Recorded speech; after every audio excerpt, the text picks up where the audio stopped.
আজকে বাংলাদেশের জনগণ সেই গণভবনকে তাদের কবরের ভবন বানিয়ে দিয়েছে। আজকে খালেদা জিয়ার মতো একটা নেত্রীকে কিভাবে বাড়ি থেকে বের করে এনে অপমান করার জন্য 2 কোটি টাকার জন্য জেল খাটিয়েছে। 35 দিন আওয়ামী লীগ নাই, একটা মুরগির খোপ তারা পায় নাই যেখানে দাঁড়ায় তারা বলবে যে আমরা আওয়ামী লীগ চালাবো। এবার চিন্তা করেন, এটা তখন খন্দকার দেলোয়ার সাহেব সেই ন্যাম ভবনে বিএনপির দায়িত্ব নিয়েছিল, আর জিল্লুর রহমান সাহেব নিয়েছিল আইবি কম্পোনে। আজকে একবার কল্পনা করে দেখুন, আজকে 35 দিন আওয়ামী লীগ নাই, একটা মুরগির খোপ তারা পায় নাই যেখানে দাঁড়ায় তারা বলবে যে আমরা আওয়ামী লীগ চালাবো।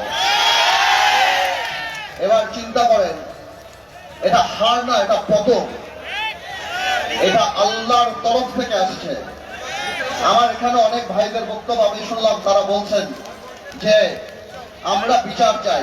ভাইয়েরা আমার, আমি বলবো বিচার শুধু আরম্ভ হয়েছে ইনশাআল্লাহ।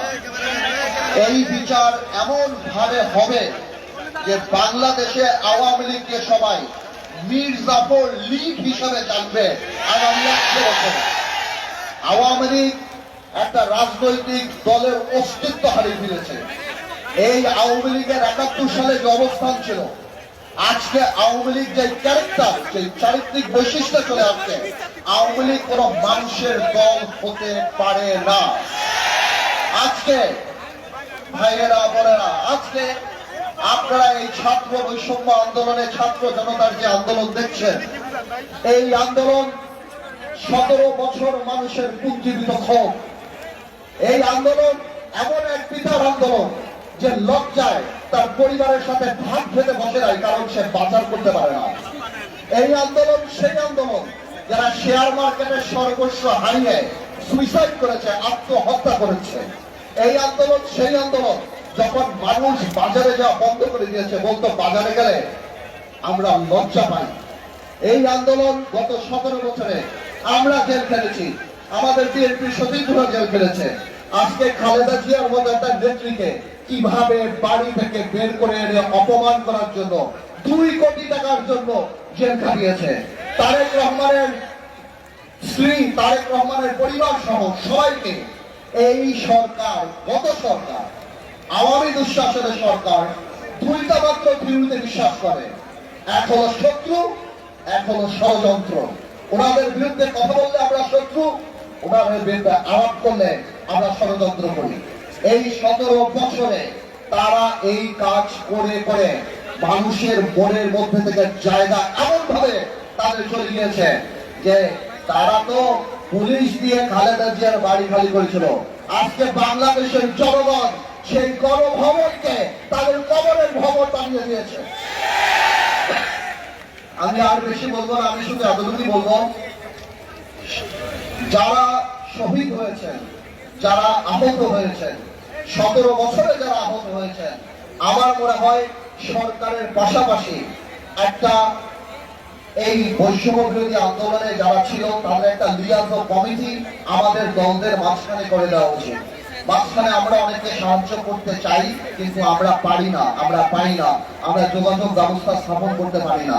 আমি মনে করব নিবন্ধিত রাজনৈতিক দল বা যারা কিংবা এই স্বৈর শাসনের ফাঁদে পা নিয়ে দালালির খাতায় নাম লিখে নেই, এই গণতান্ত্রিক আন্দোলনে জনগণের সাথে ছিল, আমি অনুরোধ করব, আমি আপনাদেরকে আশ্বাস দিচ্ছি, আমি বলে যাচ্ছি ইনশাআল্লাহ আমরা সবাই মিলে যদি লিয়াজত কমিটি করি, আমরা এই প্রাইভেট সেক্টর থেকে ওনাদের যথেষ্ট যেই ক্ষতি ওনাদের হয়েছে ওইটা তো আমরা পোষণ করতে পারবো না।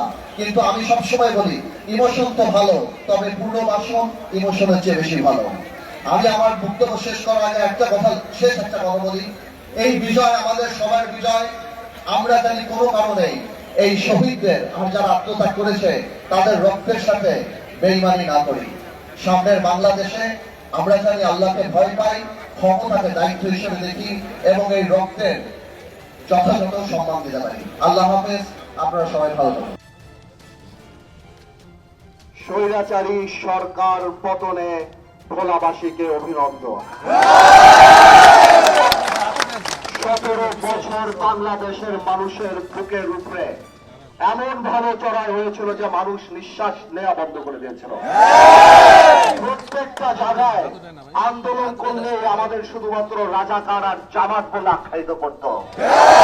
সেটা করতে করতে কোমলমতি শিশুদেরকেও যখন করে সেই প্রেসার আর সহ্য করতে পারে নাই। তাই ভেঙে গিয়েছে বাংলাদেশ থেকে গত সরকার। ভাইয়েরা আমার, এই বৈষম্য বিরোধী ছাত্র আন্দোলনে ছাত্র জনতার এই লড়াই, ছাত্র জনতার এই আন্দোলনে যারা শহীদ হয়েছে তাদেরকে আমি শ্রদ্ধার সাথে স্মরণ করি। আমরা তাদের আত্মার মাগফিরাত কামনা করি। তবে এতটুকু বলতে হবে, তাদের শহীদের বিনিময়ে আমরা যে সরকার পেয়েছি, সামনে যে স্বপ্ন দেখার সুযোগ পেয়েছি, আমাদের কোনো কর্মকাণ্ড যাতে সেই আত্মত্যাগকে অপমান না করে। ভাইয়ের আমার, আপনারা জানেন সেই 17 বছরে কত অত্যাচারিত মানুষ হয়েছে। 300 আসনে 300টা জল্লাদ তারা উঠিয়েছিল। এমন কোন অপকর্ম নাই এই আওয়ামী লীগের দালাল আর আওয়ামী লীগের স্বৈরাচারী সরকারের এমপিরা বাংলাদেশে করে নাই। 17 বছরের এই অন্যায়ের কথা আমি 17 মিনিটে শেষ করতে পারবো না। আমি শুধু অল্প কিছু কথা বলছি। আমি সব সময় বলি, বড় নেতা হওয়ার চেয়ে ভালো মানুষ হওয়া অনেক বেশি জরুরি। আজকে আওয়ামী লীগ সরকারের এই পতন আমরা করি নাই। আওয়ামী লীগ এই সরকারের পতন বৈষম্য বিরোধী ছাত্র আন্দোলন করে নাই। আওয়ামী লীগ সরকারের পতন করেছে আল্লাহ তাআলা। এই অহংকার, আল্লাহ বারবার বলেন, আমার জমিনে অহংকারের সাথে হেঁটো না। তুমি জমিন বিভিন্ন করতে পারবা না, আকাশ ছিদ্র করে উপরে উঠতে পারবা না। আল্লাহ দম্ভকারীকে পছন্দ করে না। আজকে আল্লাহ এই শিক্ষা দিয়ে দিয়েছে, আমাদেরও শিক্ষা নিতে হবে। কিন্তু ভাইয়েরা আমার, এখন ডক্টর ইউনূস সরকার এসেছে, আমরা এই সরকারের পাশে আছি। আমরা বারবার বলেছি, রাষ্ট্র মেরামতের জন্য যত সময় দরকার আপনি নিন, আমরা আপনার পাশে থাকবো। এই একই সময় আমাদের মাথায় রাখতে হবে, আমরা জানি জল্লাদে রূপান্তরিত না হই। আজকে হিন্দু সম্প্রদায় থেকে আরম্ভ করে কোন দুর্বল মানুষের প্রতি জানি ভাই আমরা অত্যাচার না করি। একটা কথা বলে, এই অত্যাচার করলে আল্লাহর আরশ কেঁপে উঠবে। এই বিচার কিন্তু আমাদেরও হবে এই বাংলার মাটিতে, আমি বলে দিলাম। আমি সবাইকে অনুরোধ করব, অত্যাচারীর কোন জায়গা ভোলাতে ঠাঁই হবে না। সেটা ভোলা সদর আসন হোক, দৌলতকাপড় নদী হোক, তজিমুদ্দিন লালমোহন হোক, চরভেশন আর মনপুরা হোক, আমি বলে দিচ্ছি ভাই, আপনারা অনুগ্রহ করে কারো উপর অত্যাচার করেন না। মানুষের ভোটের অধিকার আমি আশা করি খুব শীঘ্রই আসবে। মানুষ ভোট দেবে, মানুষ তার নেতা বানাবে। মনে রাখবেন, এইটা কিন্তু আমাদের ক্ষমতা না, এটা আমাদের দায়িত্ব মানুষের জন্য কাজ করা। আমরা 17 বছর অত্যাচারিত হয়েছি, আমরা জানি আর নিজেদের দ্বারা অত্যাচারিত না হই। আপনারা দেখেন অত্যাচারিত কি হয়। তো ডিয়ার ভিউয়ার্স, আন্দালিব রহমানের এই ভাষণ শুনে আপনার কি মন্তব্য?